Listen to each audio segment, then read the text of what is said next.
बिस्मिल्लाहिर्रहमानिर्रहीम। अस्सलाम वालेकुम स्टूडेंट्स। बेटा आज हमने आपका फोर्थ चैप्टर स्टार्ट करना है हमने। सबसे पहला टॉपिक है why do atoms form chemical bonds. It is a universal rule that everything in this world tends to become more stable.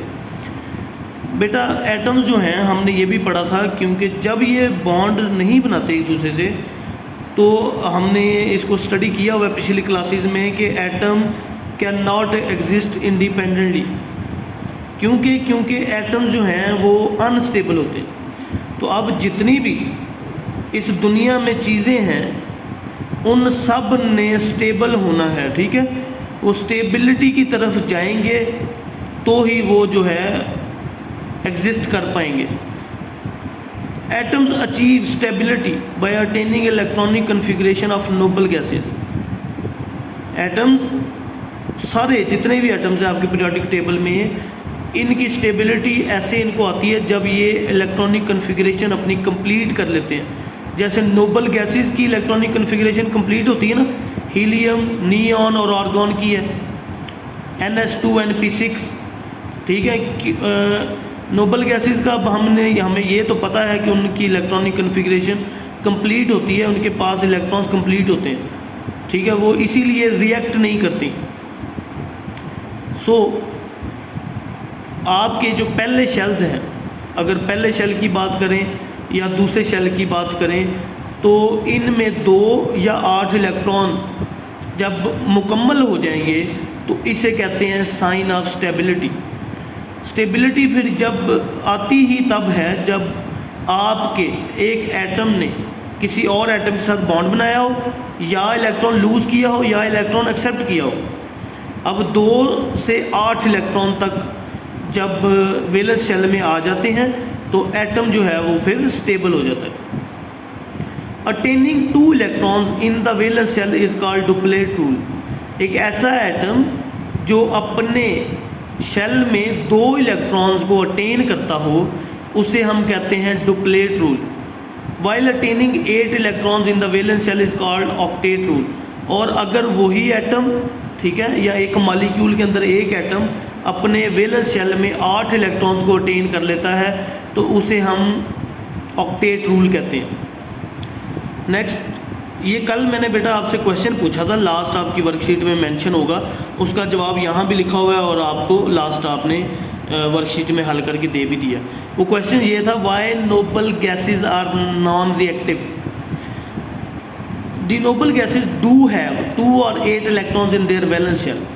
उनका जो आउटर मोस्ट शेल होता है किसी का भी, ठीक है, वो हीलियम हो, नियॉन हो या आर्गॉन हो, उनके जो वैलेंस शेल हैं उसमें 2 या 8 इलेक्ट्रॉन्स होते हैं।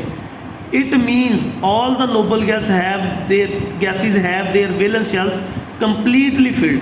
तो इसका मतलब है जितनी भी नोबल गैसेस हैं आपके पास, उनके जो वैलेंस शेल्स हैं वो कंप्लीटली फिल होते हैं।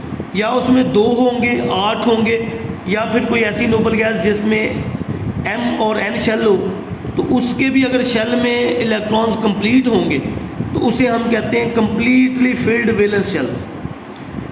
There atoms do not have vacant space in their valence shell to accommodate extra electron.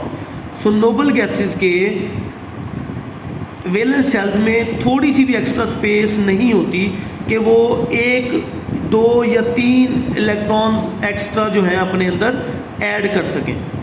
Therefore, noble gases do not gain, lose और share electrons. So, noble gases ना ही electron accept करती हैं, ना ही electron lose करती हैं, और ना ही electron share करती हैं। इसी वजह से हम नोबल गैसेस को नॉन रिएक्टिव कहते हैं। The importance of the noble gas electronic configuration lies in the fact that all other atoms try their best to have the noble gas electronic configuration. Nobel gas electronic configuration की importance ये है कि जितने भी बाकी atoms हैं Nobel gases के अलावा, वो सारे के सारे कोशिश करते हैं कि नोबल गैस की इलेक्ट्रॉनिक कन्फिग्रेशन उनके पास भी हो। कि नोबल गैस में अब 2 इलेक्ट्रॉन है तो दूसरे एटम चाहते हैं कि हमारे शेल में भी 2 इलेक्ट्रॉन हो, 8 हो, या अगर Mn की बात करें तो उसमें हमने 18 इलेक्ट्रॉन्स की बात की थी, ठीक है।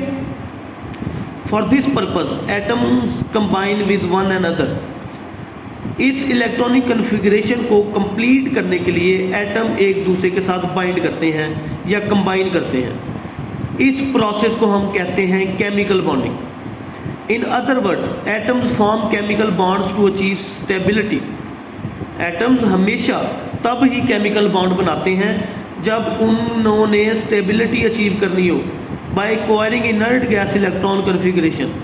इनर्ट गैस अभी जो हमने नोबल गैसेज आपकी पढ़ी हैं, उनकी इलेक्ट्रॉनिक कन्फिग्रेशन जब किसी एटम में आ जाए तो वो एटम जो है स्टेबल हो जाता है। यहाँ पर उन्होंने 3 तरीके लिखे हुए हैं कि एक एटम जो है अपने वैलेंस शेल में 8 इलेक्ट्रॉन्स को कैसे अकोमोडेट कर सकता है। वो 3 तरीके यहाँ पर उन्होंने लिखे हुए हैं। By giving valence shell electrons to other atoms, एक सबसे बेहतरीन तरीका इसका ये होता है कि अपने वैलेंस शेल के इलेक्ट्रॉन्स किसी और एटम्स को दे दे।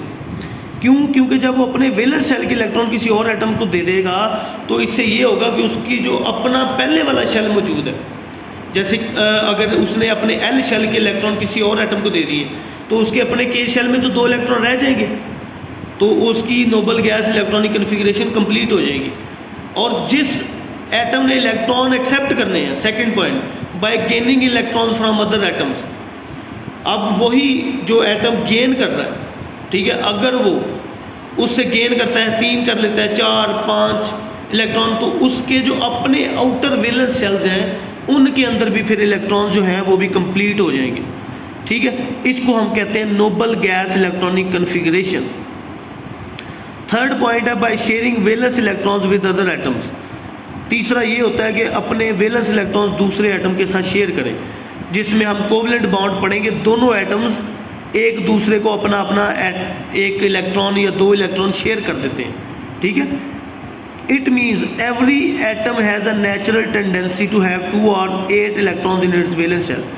अब इन 3 पॉइंट्स की मदद से हम ये अंदाज़ा लगा सकते हैं कि हर एटम के अंदर एक कुदरती टेंडेंसी है, फिनोमिना है कि वो अपने वैलेंस शेल में 2 या 8 इलेक्ट्रॉन को रिटेन कर सके। The atoms having less than 2 or 8 electrons in their valence shell are unstable। ऐसे एटम्स जिनके वैलेंस शेल में 2 या 8 इलेक्ट्रॉन ना हो वो अनस्टेबल होते हैं। जैसे हाइड्रोजन की बात कर लें, हाइड्रोजन का जो वैलेंस शेल है एक ही है, के शेल है, उसमें के शेल जो है वो 2 इलेक्ट्रॉन्स को अकोमोडेट कर सकता है, लेकिन हाइड्रोजन का भी 1 इलेक्ट्रॉन है, तो हाइड्रोजन अनस्टेबल होती है। बहुत सारे बाकी जितने भी आपके एटम्स हैं जिनके अंदर 2 या 8 से इलेक्ट्रॉन कम होंगे वो एटम अनस्टेबल होगा। Now the question arises, how can we identify the way of an atom reacts. The position of an atom in the periodic table indicates its group number. जिस जगह पर वो एटम मौजूद होगा पीरियोडिक टेबल में, वो वहाँ उसको हम इंडिकेट कर सकते हैं उसका ग्रुप नंबर। चैप्टर 3 में हमने पढ़ लिया सारा कुछ ये। The group number is assigned on the basis of valence shell electrons. Group number हमेशा तब असाइन होता है कि उसके वैलेंस शेल में कितने इलेक्ट्रॉन्स हैं। Group 1 has only 1 electron in its valence shell and group 17 has 7 electron in its valence shell. इससे अंदाज़ा हम लगा सकते हैं कि वैलेंस शेल में जितने इलेक्ट्रॉन होंगे उस एटम को भी उसी मुताबिक ग्रुप में रखा जाएगा। Most of the reaction of an atom depends upon its number of valence shell electrons. बहुत सारे एटम्स का जो रिएक्शन है दूसरे एटम के साथ वो डिपेंड करता है उनके वैलेंस शेल इलेक्ट्रॉन पे। किसी के पास 2 होते हैं, किसी के पास 3 होते हैं, 3 से भी ज़्यादा हो सकते हैं। ये सब हमने इंशाल्लाह नेक्स्ट अब पढ़ना है केमिकल बॉन्ड में, कि एटम किस तरह बॉन्ड बनाते हैं, किस तरह अपने इलेक्ट्रॉन्स को शेयर करते हैं, किस तरह डोनेट करते हैं, किस तरह गेन करते हैं। ये सब हमने इस चैप्टर में स्टडी करना है।